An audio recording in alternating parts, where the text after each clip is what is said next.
Mga nag-ano dyan, meron pong PowerPoint dyan. Please, paki-open ng PowerPoint natin. Yan. Okay. Galing, mga kapatid.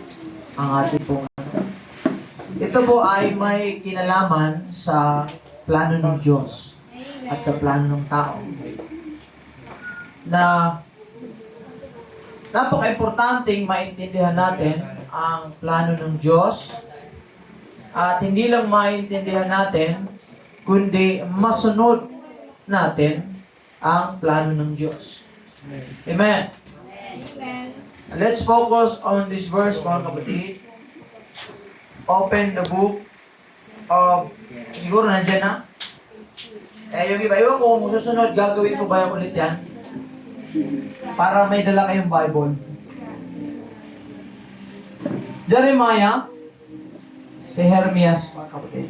Aking nalalaman, ang aking mga pag-iisip sa inyo. Pag-iisip, magpapala, plans to prosper you and not to harm you. Plans to give you hope and a future. I know, God says, alam ko ang aking pinaplano. Think about this. Nung nilikha ka ng Diyos, sa paglikha pa lang sa'yo, sinabihan ka na ng Diyos, I know my plan I have for you. A plan to prosper you, not to harm you. A plan for you to give you hope and a good future. However, this is the reality. Next, sabi ng Biblia, many are the plans in a person's heart. Kung ang Diyos may plano, tayo din may plano. Amen.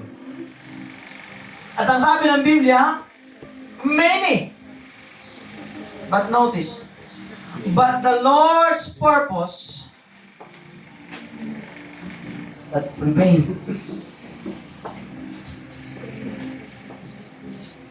Marami daw plano ang tao. Lahat nga nang nagpaplano, magsabing Amen. Amen. But the Lord's purpose prevails. Yung plano ng Diyos at ang layunin ng Diyos, yan pa rin ang mananaig, mga kapatid. Ngayong umaga, o hapon, nais kong mangaral sa inyo. Brother Joey, is walking in destiny. Walking in destiny. Or paglakad sa layunin ng Diyos. Pastor, walking in God's purpose yan. Yes. But yung destiny mo, kailangan mong malaman ngayong hapon. What is your destiny? Saan ka papunta? Sabihin mo nga sa katabi mo, saan ka punta? To the moon? Road trip? Vroom vroom? Skirt. Diba? Hindi po yan, mga kapatid. Let's walk in God's purpose. Let us pray, mga kapatid. Panginoon, akin pong ihahayag ang iyong mensahe sa hapong ito. Alam mo, Diyos, ang kalagayan namin, ang aming puso, ang aming isipan. May mga ilan sa amin, anxious.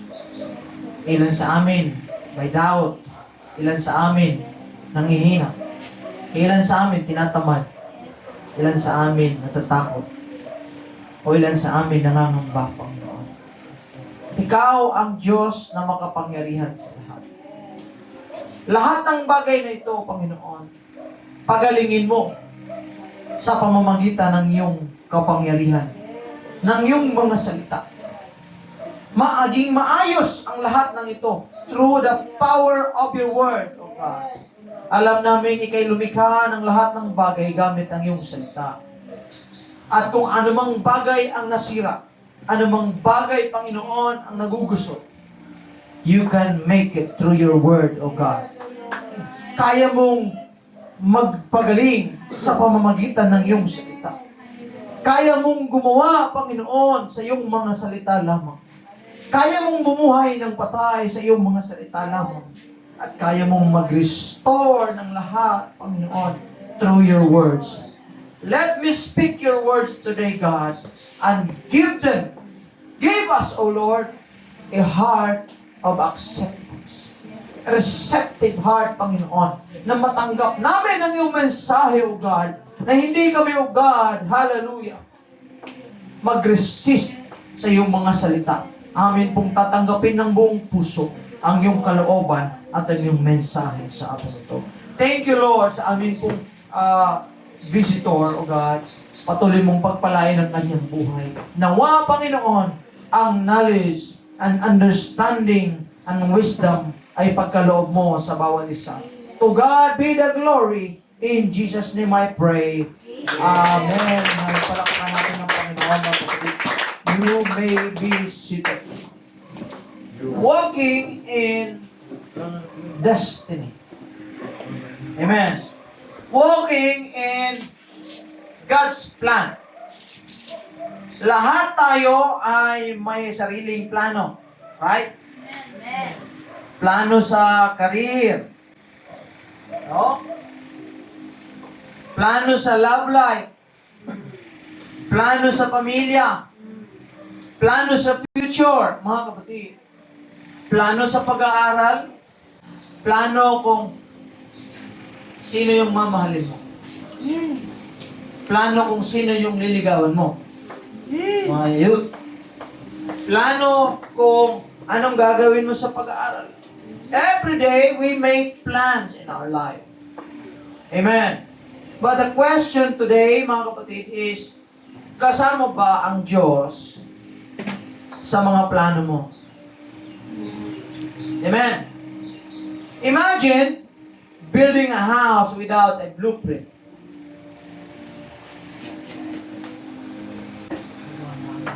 Kung titingnan mo, magulo ito, mga kapatid. Walang pundasyon na matibay. Pagdating ng sakuna, pagdating ng hangin, ulan, tulo, lahat. Mga kapatid. At masisira. Agos. At yan ang buhay, mga kapatid. Ganyan ang buhay kapag wala ang plano ng Diyos sa tao. Yes. Ganyan ang buhay kapag malayo siya sa Panginoon. Ganyan ang buhay kapag siya ay lumalakad ayon sa kanyang sariling kagustuhan lamang sa halip na lumakad at alamin ang plano ng Panginoon sa kanyang buhay. Amen. Pero kung ang Diyos ang engineer ng buhay mo, Aha. hindi ka babahayin kasi yung blood control, hindi na nakawin mo.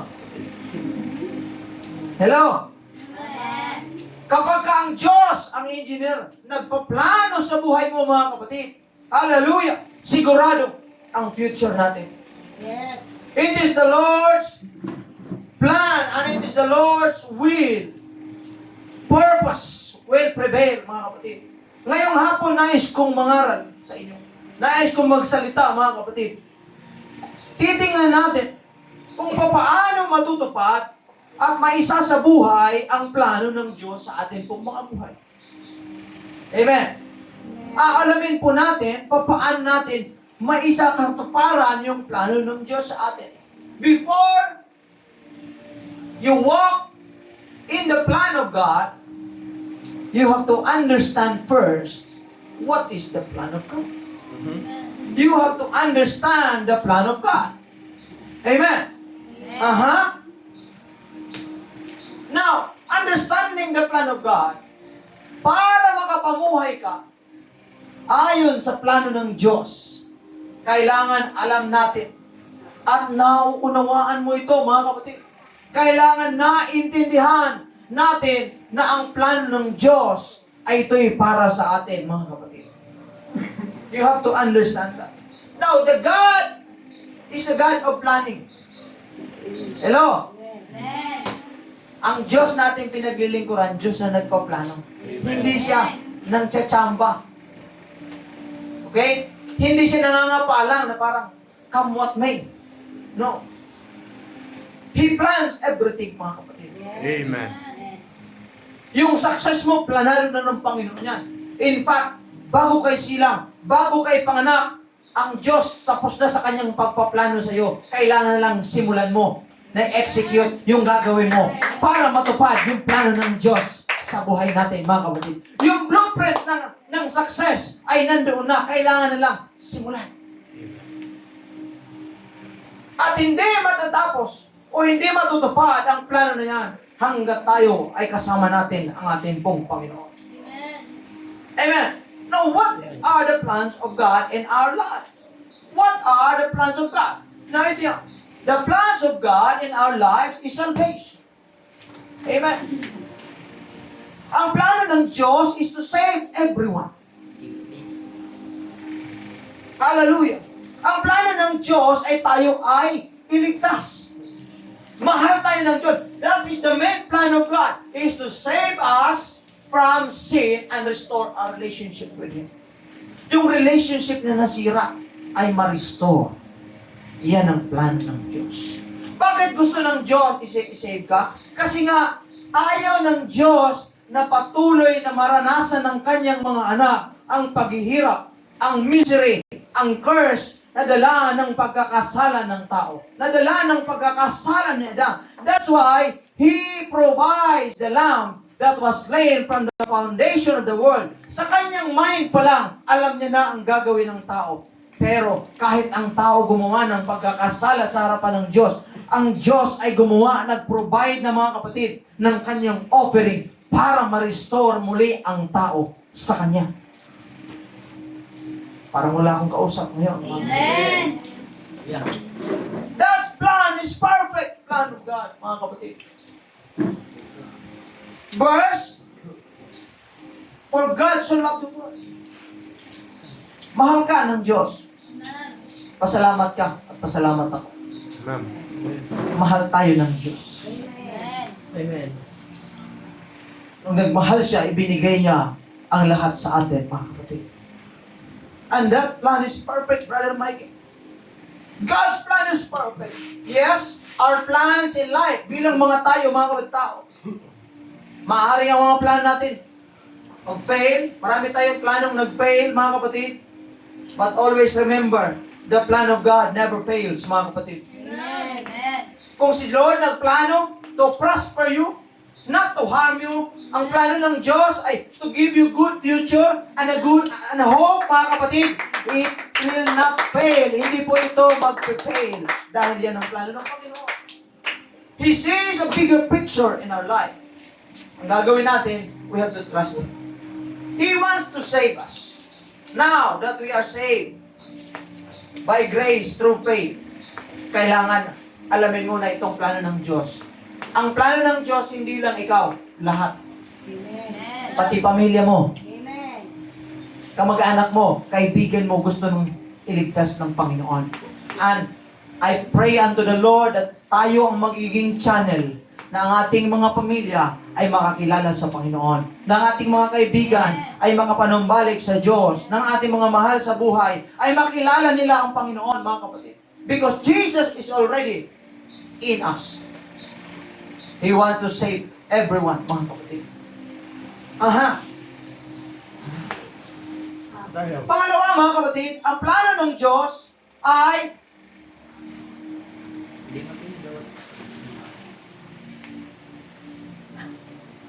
akala ko natigil ang plano. Ang plano ng Diyos ay transformation. Somebody say transformation. Transformation. Ang original transformer si Jesus. Hindi si Bumblebee. Hindi si Optimus Prime. Si Jesus. His word transforms lives. In fact, yung nakatayo ngayon sa harapan mo, mga kapatid, Amen. siyang living example on how God transforms lives. From darkness, He brings us to His marvelous light. From brokenness, He makes us whole again. From sickness, He gives us healing. Kung wala tayong pag-asa, He gives us hope. Lahat ng bagay, mga kapatid, binabago ng Panginoon. He transforms our life. Nung walang kabuluhan, ang pamumuhay natin noon, binigyan niya tayo ng direksyon. Kung nagawa sa akin ng Diyos at nagawa sa iyo, gagawin din ng Diyos sa iba. Kailangan lang nilang matanggap ang ating pong Panginoon sa Kristo. Amen! Parang wala naman akong kausap, mga kapatid. Amen. Lahat nga ng anak ng Panginoon, magsabi, ako yun. Ayun. Ang puso mo ba, 100%? Ayan. Kailangan 100%. Romans chapter 8. For those God foreknew, He also predestined to be conformed in the image of His Son. Grabe, mga kapatid. Ang Diyos talagang planado na. He wants to transform. Kaya, ang mga nasa Panginoon, ang mga naglilingkod sa Diyos, nakikita talaga sa buhay lang may transformation. Unti-unti. Kaya si Cristel, mga kapatid, sabi niya, Pastor, noon, ganito eh. Balatera yan. Hilig ako sa ganito eh, hilig ako sa ganito. Pero ngayon, iba na. Diba? Nag-iiba. Bakit? Kasi nga, because of the power of the Word of God and the Spirit of God. When God is living inside of us, mga kapatid, there is change. Yung appetite natin dati sa mga bagay na wala namang kwenta, nawawala na yun. Amen. Hallelujah. Pag-transform ka. Kaya ang Biblia sabi, if anyone is in Christ, he's a new creation. Ang mark ng tunay na kay Kristo, mga kapatid, nagbabago. Nababago. Amen. Ang kanyang direksyon, nag-iiba, mga kapatid. Nagiging mas mabuti siya. Naging mas maayos siya, mga kapatid, sa harapan ng Diyos at sa harapan ng tao. Amen. Bakit? Kasi nga, He transforms lives. Notice, kailangan malaman mo ito. Yan ang plano ng Diyos. Una, iligtas ang lahat. Pangalawa, gusto niyang baguhin, transforms our life, dahil nga magulo ang tao. Amen? Tama ba? Amen. Magulo ba ang tao? Yes, magulo ang tao. And He transforms everyone. Next, ang plano ng Panginoon, mga kapatid, hallelujah, He wants us to live a purposeful life.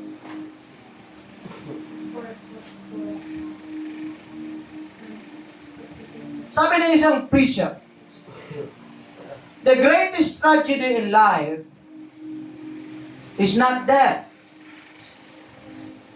but a life without purpose. Ang pinakatrahedyang buhay ng tao, sa buhay ng tao, hindi yung kamatayan. Pagka namatayan ka, isang trahedya sa buhay yan. Pero wala nang masigit pa doon sa nabubuhay ka nang hindi mo nalalaman. Bakit?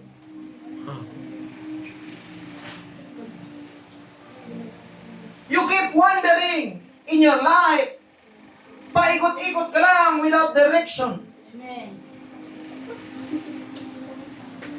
Pupunta ka, babalik ka, gagawa ka, mapapagod ka, magmamahal ka, masasaktan ka, mangungutang ka, makakabayad ka, uutang na naman.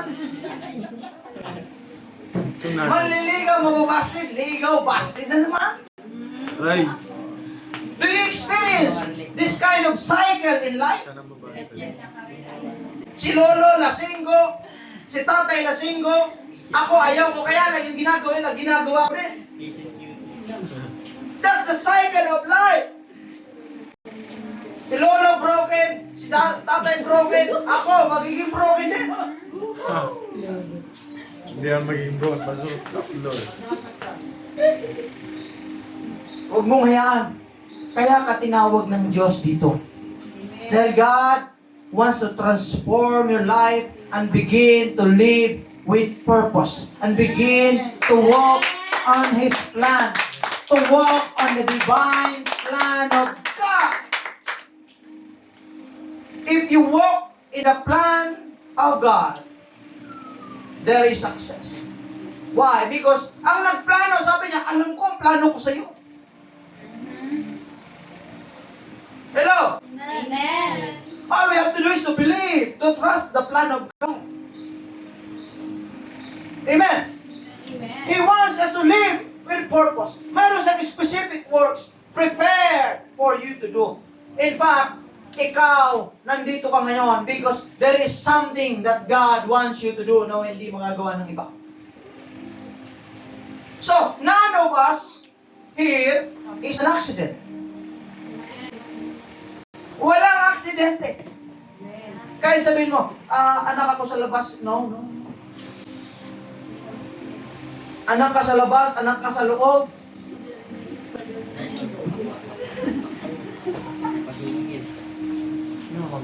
Planado ng Diyos. Amen.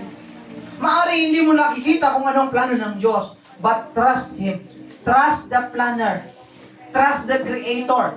Ang Diyos na nakakaalam, mga kapatid, maganda ang kanyang plano sa atin. Sabi ng Biblia, for we are God's masterpiece, created in Christ Jesus to do good works which God prepared in advance for us to do.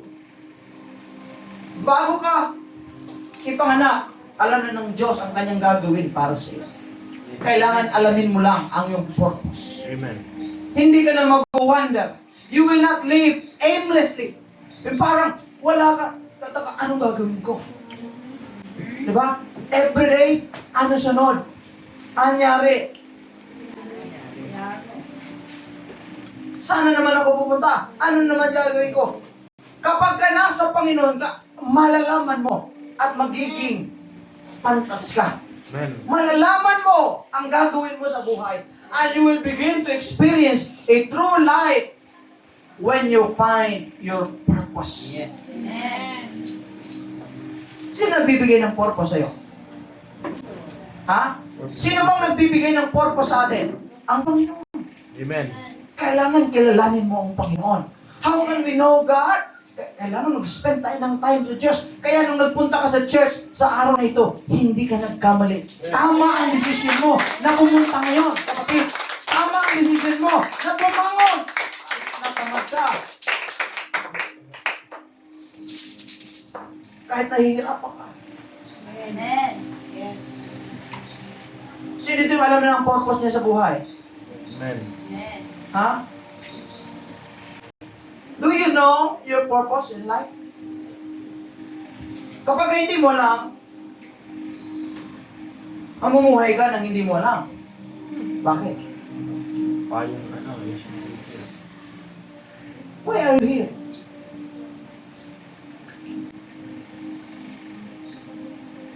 Para kasi sa Diyos, lahat may purpose. For example, kapag ang Diyos nagbigay, laging may purpose. Kapag ang Diyos sinagot yung prayer mo, laging may purpose. Hindi siya sasagot ng walang purpose. God is the God of purpose. Nag-pray ka ng kagalingan. Sabi ni Lord, okay mo na yan. Kasi kapag gumaling ka, I know, lalayo ka na. Amen. Kasi yung bahay. Nag-pray ka ng blessing financially. Sabi ni Lord, I know kapag binigyan kita ng pinagpipray mo, lalayo ka sa simbahan. Nag-pray ka ng good job, stable income. Sabi ni Lord, I know kapag lalayo, pagka binigay ko sa iyo, lalayo ka sa paglilingkod. Everything we ask from God, mga kapatid, akala natin si Lord, bigay lang ng bigay. No. Hindi siya genie. Aha. Give me money. Give me money. Money. Tapos biglang paikot-ikot. May purple. 3 wish mo lang. Hindi ganyan ang Diyos. Amen. Whenever God answers your prayer, No. He answers with purpose. Kung nagpe-pray ka ng kagalingan sa Diyos, Bigyan ng reason ng Diyos bakit kailangan kang pagalingin. Lord, pagalingin mo ako dahil mayroon akong gagawing mga akayin ko sa iyo, Panginoon. Hindi ko magagawa yung bagay na yan kung may sakit ako, may nararamdaman ako. Panginoon, i-bless mo ako financially. Bakit? Gusto ko makatulong sa simbahan. Gusto ko magbigay ng mga bagay na ito. Kasi nga, kapag wala yun, Panginoon, hindi ko magagawa yun. Yes, Lord. Hindi mo pera, wala ako. Maghingi ka ng relationship. Boyfriend, Lord, your will be done. Sa lang. Pero siya talaga. Kahit ano, Lord. Then, Lord, kahit ano, ha? Tagwa po. Eh, binigyan ka ng ano? Wala na, wala na. Sabi, Lord, sabi mo, kahit ano eh. Hindi yan. Kahit ano, basta ano. Diba?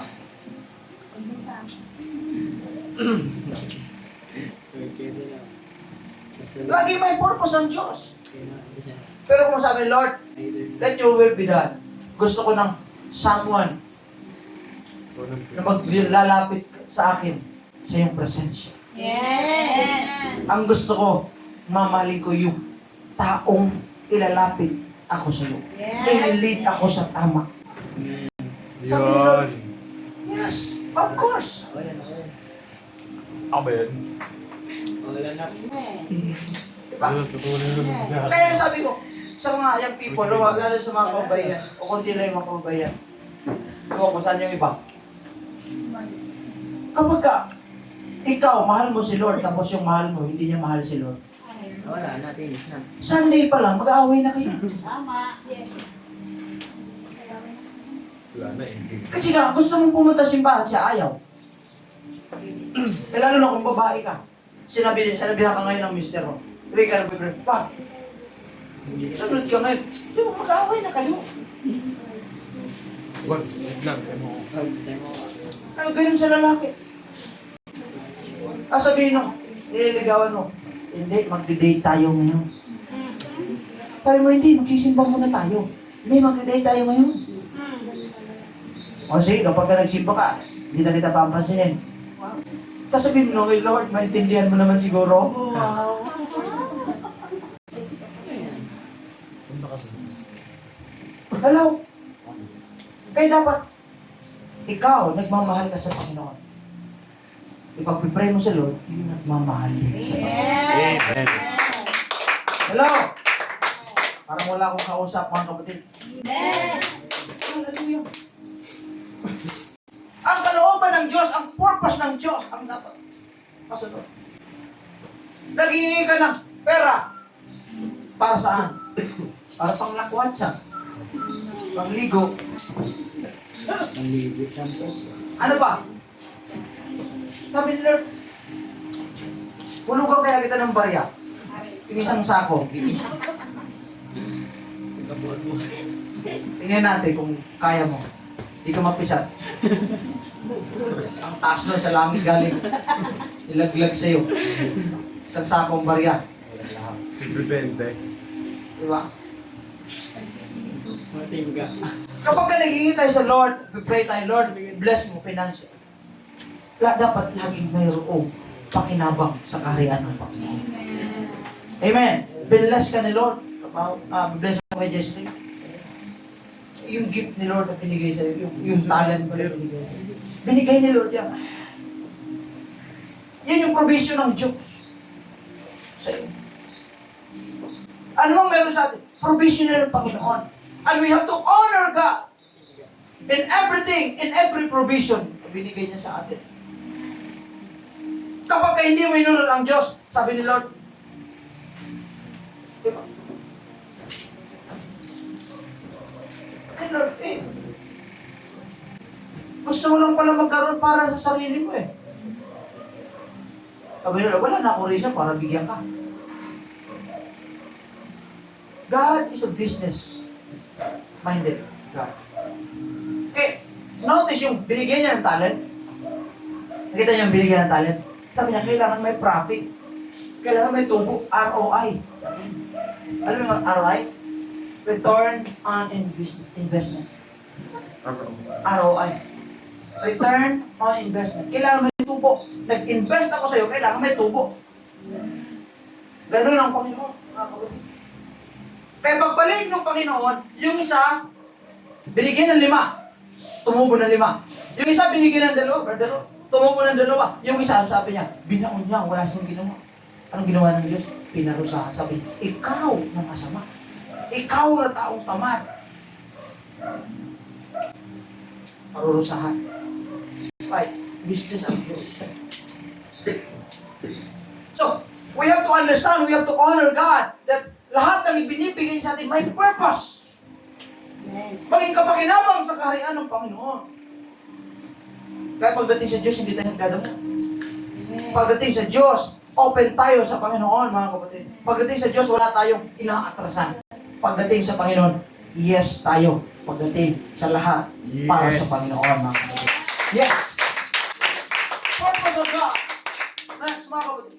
The purpose is eternal destiny. We have so much many things in this world. We plan for our future. Ako, nagpaplano ako ng wedding. Welding? Parang tigre. Nagpaplano ako sa future ko. Plano magkapamilya. Plano magkaroon ng bahay. Plano ng church. Plano sa disciple. Plano, ang dami natin plano. Plano sarili. Plano magkaroon ng sasakyan one day. Loobin ni Lord. Ang church may service. Loobin ni Lord. Maraming plan, mga kapatid. Good. But all of those plan, all of these plan, dito sa ibaba ng lupa are temporary. Sino yung nagpaplano ng maganda yung buhay in the future? Paplano, si Brother Sherwin. Paplano yan ng graduate ka sa pag-aaral. Good. Paplano ng magandang trabaho. Good. Paplano magkaroon ng maraming pera. Good. And then after that, mapaplano ka magkaroon ng pamilya. Good. And after that, magkaroon ng, syempre, anak, or business, or bahay, lahat. But notice, lahat ng pinaplano natin sa mundong ito ay pansamantala. Parang wala akong kausap. Brother Joey, lahat ng pinaplano mo, hindi po mananatili magpakailanman. Pansamantala. Yung pera na meron ka, kung masaya ka ngayon, may blessing ka, i-enjoy mo. Pero huwag mong isipin na pangmatagalan yan. Huwag mong isipin na forever yan. No, no. Kung nahihirapan ka ngayon, ang dami mong mga problema sa pera, problema sa relasyon, problema sa pamilya, sa magulang, sa mga anak, problema sa bahay, problema. Ang good thing, sabi ng Biblia, there is a season for everything. Under heaven, ibig sabihin, under heaven, lahat ng nasa mundo, may season. If you are having a trouble, if you are having a hard time, difficulties, right now, good news para sa iyo, it will not last forever. That's why, iingatan natin yung mga desisyon natin. Kasi baka gumawa tayo ng mga desisyon over a temporary circumstances, temporary situation. Kung nandiyan ka sa kahirapan, huwag mo agad gawin yung mga major decision dahil nahihirapan ka. Kapag ka nagagalit ka, huwag ka agad mag-desisyon. Baka pagsisihan mo. Pero ito, gusto ng Diyos magkaroon tayo ng eternal life. Eternity. The God who made us and who planned our future, He is the one who wants us to bring to His presence. Gusto ng Diyos mag-spend ng eternity with us. Kaya sabi ni Jesus, ako'y paroroon. Hello? Amen. At maghahanda ako ng lugar para sa inyo, Brother Mike. At kapag ka nakahanda na ako, ako'y babalik at kukuhain ko kayo upang kung saan ako, doon din naman kayo. Alam ng Diyos na under heaven, dito sa mundo, punong-puno ng pagsubok. Punong-puno, sabi niya, in this world there is full of trouble. Sa mundo, punong-puno ng kabagabagaan, ng kahirapan. Kaya ayaw ng Diyos na mawalay tayo. Gusto ng Diyos doon sa heaven. May experience natin ang buhay na pinapangarap ng lahat. Ang buhay na walang hanggan. Ang buhay na walang luha. Ang buhay, sabi niya, even wipe every tear from their eyes. Doon hindi ka na mahihirapan, hindi ka na magugutom. Dito nagugutom tayo eh. Diba? Nagutom na kayo? Amen. Diba? Gusto nang kumain? Bait ako. Kumain tayo ng Word of God. Diba? So yung langit, tandaan nyo, ang langit ay para sa lahat. Pero hindi lahat papasok sa langit. Not because ayaw ng Diyos, kundi it is a choice of man.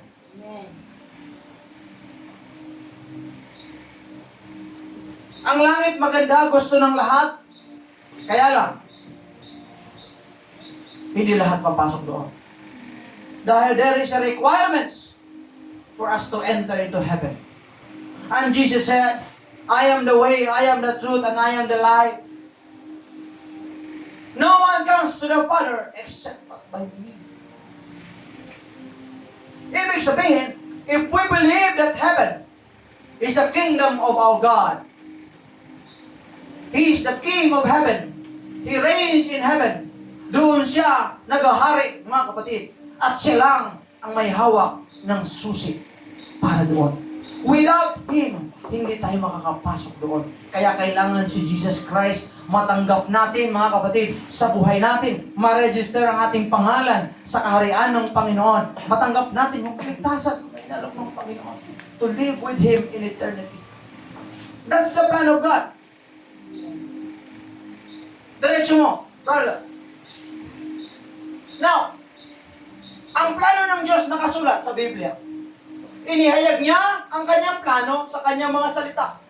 Ito, huwag mawawala ang aklat ng kautusan sa iyong bibig, kundi iyong pagbubulayan araw at gabi upang masunod na gawin ayon sa lahat ng nasusulat doon, sapagkat kung magkagayo'y pagpapalain ka ang iyong lakad at magtatamo ka ng mabuting kawakasan. Grabe ang ganda ng plano ng Panginoon. Kapag hindi mo ito tinanggap, ano mangyari? Next, brother. Kapag hindi mo tinanggap, magkakaroon ka ng hindi mo marireceive yung blueprint ng plano ng Panginoon. Kapag lumakad ka, hiwalay sa plano ng Diyos, you will begin to chase anything that never satisfied. Kapag lumakad ka ng hiwalay ka sa Diyos, magpapasimula kang habul-habulin yung mga bagay na hindi mag-satisfy sa'yo. Kita mo yung tao, punta na lang siya sa bisyo. Diba? Akala niya kapag bisyo, yun, makakapag-satisfy. Yung iba, drugs. Yung iba, nag-rent na lang ng clown para makatawa. Yung iba, nag-take ng pills para makatulog. Akala mo yun yung tagumpay? Why? Because they are not walking in the plan of God. God who made us, who created us, mayroon siyang plano para sa atin. Alamin natin, mga kapatid. Now, ang question is, Pastor, nasa church naman ako. Bakit kailangan mahirapan ng tao? Bakit kailangan maranasan ko ang kahirapan? Sa pagtupad sa plano ng Diyos. There is a reason. Sabi natin, reason. Sabi natin, purpose. Purpose. Parang, inantok ba kayo? Purpose. 1, 2, 3, purpose. Purpose. There's a purpose. You experience hardship, kahirapan. Nawala ko yun. Because gusto ni Lord, i-mold ka. Lahat ng gagamitin ng Diyos, minumold ng Panginoon.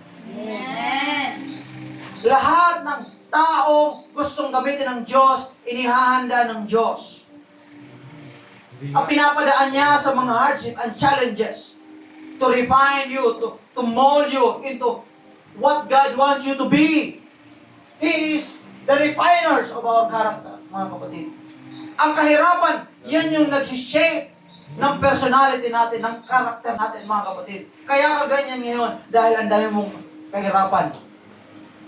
Naranasan. Imagine kung milyonaryo ka ngayon.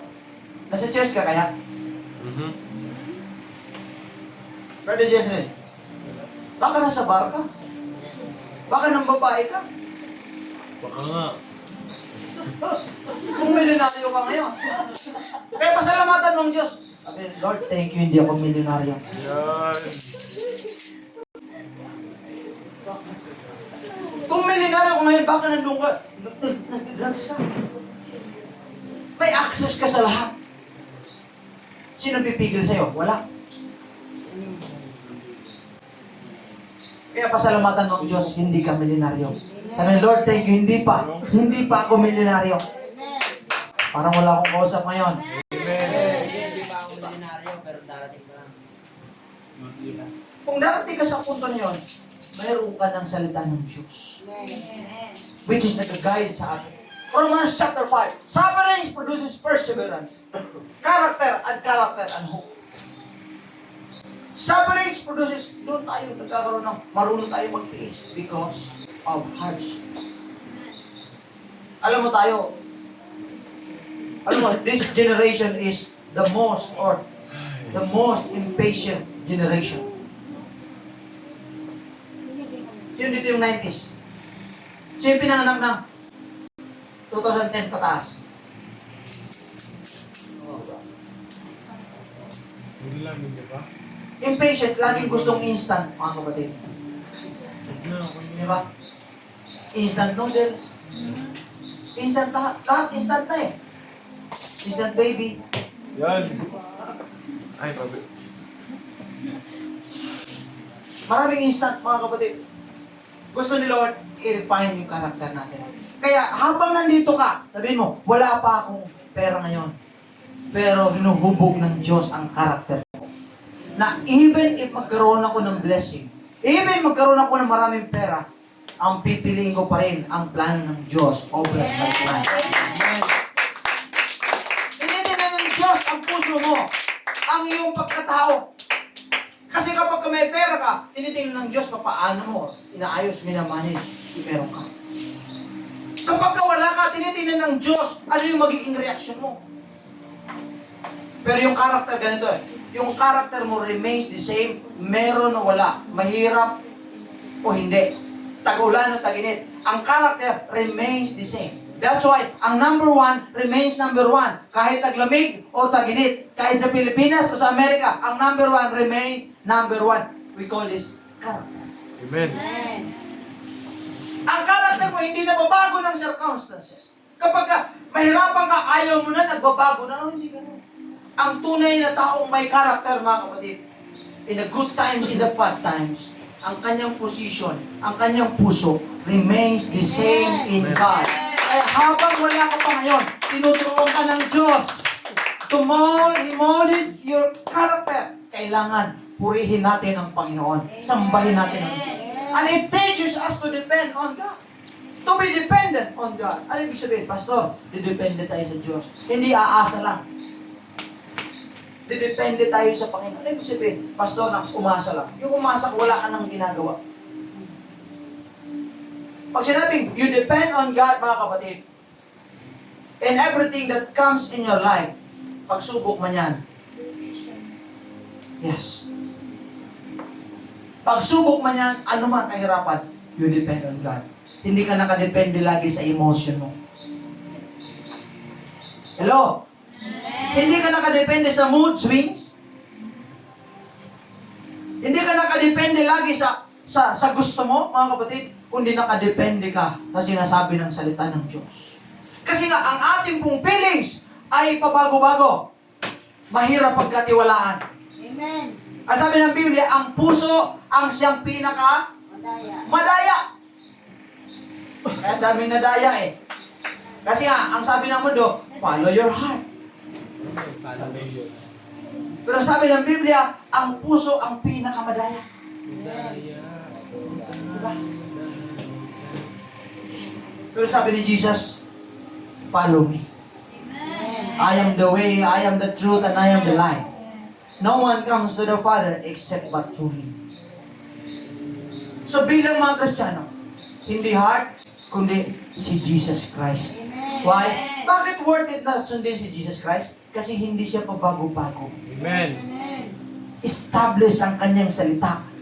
Establish on heaven and on earth. Mga kapatid, hindi siya nagbabago. Sabi ng Biblia, mapara man ang langit at ang lupa, ngunit ang kanyang salita ay mananatili. That's why, kampante tayo, confident tayo, na pwedeng pagkatiwalaan, na dapat pagkatiwalaan ang kanyang mga salita.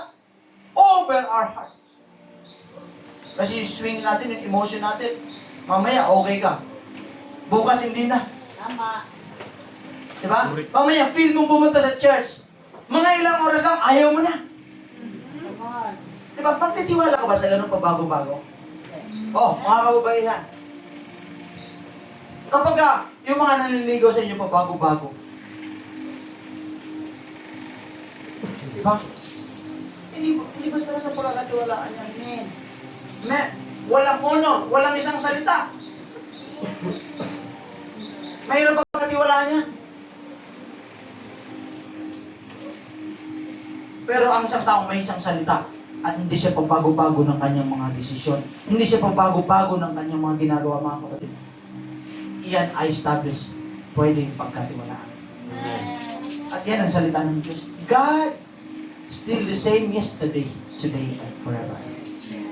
God never changes. Kaya tama na magtiwala tayo. We have to depend on Him. Next mo, Brad. Next, hardship aligns us to God's way. Kailangan natin maranasan ito sa buhay. Why? Because it aligns us. Bakit? Bakit ang mga tao bumabalik lang sa Lord kapag wala nang wala na?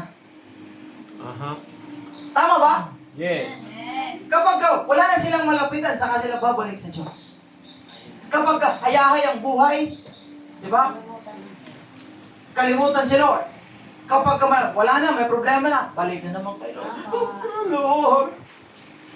Tulong! Okay na naman. Alisin na naman sa Panginoon. Kailangan mo. Kaya yung hardship, di talaga nawawala. Kasi gusto ng Diyos. I-align tayo sa Kanya. Pero dito lang yan, mga kapatid. Hardship prepares us for greater purpose. Alam mo yung hirap na pinagdaan natin dito, mga kapatid? Sa ministry na to. Yung hirap na dinaanan natin ngayon. Hindi natin alam anong mangyari bukas. Sa ministry na papasimula tayo, mga kapatid. It prepares us for a greater purpose. Tandaan natin na kung nahihirapan ka ngayon, may hardship ka sa buhay. Si Joseph, ganyan nangyari. God has already planned His future. But if you look at the present situation, kung ikaw si Joseph, hindi maganda. Diba? Binenta siya. Ano? Nakulong siya. Pinagkamalan. Pinarusahan siya. Pinagbintangan pa siya. Gusto pa siyang rapin. Dahil sa pagtanggi niya, pinarusahan siya. Kung titingnan mo, sasabihin, kung ikaw si Joseph, Lord, akala ko ba ang ganda ng plano mo? Di ba? Akala ko ba maganda ang plano mo sa akin? Bakit ganito nangyari? Pero si Joseph, hindi kailanman nag-question sa plano ng Diyos. He continued to walk on the plan of God in his life. Despite the hardships, mga kapatid. Sabi niya sa mga kapatid niya, you meant evil against me, but God meant it for good to save many lives. Yung mga pinagdala ng kahirapan natin ngayon, mga kapatid. Problema at pagsubok lahat sa pamilya mo, trabaho, anything. Frustration mo sa sarili mo, mga kapatid. Hang on. Kumapit ka sa Diyos. There is a greater purpose. There is a greater things ahead of you. Amen. Nasa unahan mo. At may inihanda ang Diyos na pangako sa iyo. Huwag ka lang bibitaw sa paglilingkod mo sa Diyos. Huwag ka lang bibitaw sa iyong pagpupuri sa Panginoon, sa iyong pagsamba, mga kapatid. Hello! Sa ngayong hapon, mga kapatid, I want to speak in your heart bilang mga kabataan. Know the plan of God and begin to walk on the plan of God. Marami kang plano, pero dapat, number 1, kasama ang Diyos sa plano. Yes. Sa oras mo, number 1, dapat kasama ang Diyos. Sa trabaho mo, sa relationship mo, sa pamilya mo, sa pag-aaral mo, finances, and everything, kasama natin ang Diyos. Hindi natin si Lord panghuli, parang isinantabi lang. Lord, yung tira-tirang oras ko, sa'yo na lang. Kundi, binibigyan natin ng importansya ang Panginoon sa buhay natin, mga kapatid. As a sign of our worship, mga kapatid, we give our life to God. Amen. Pagpalain tayo ng Panginoon, mga kapatid. God's plan is perfect. Requires surrender. It brings fruit. It demands obedience.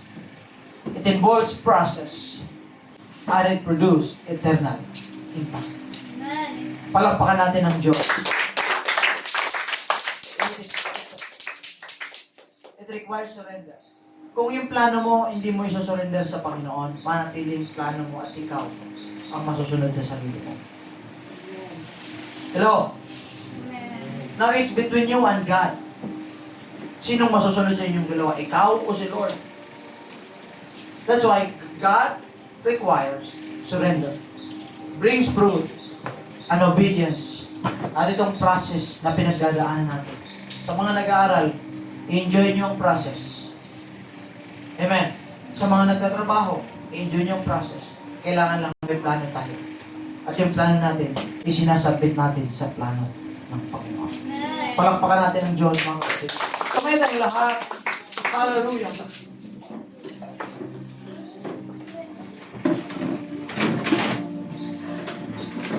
Bago tayo umuwi, we will worship God. Yeah. Yeah.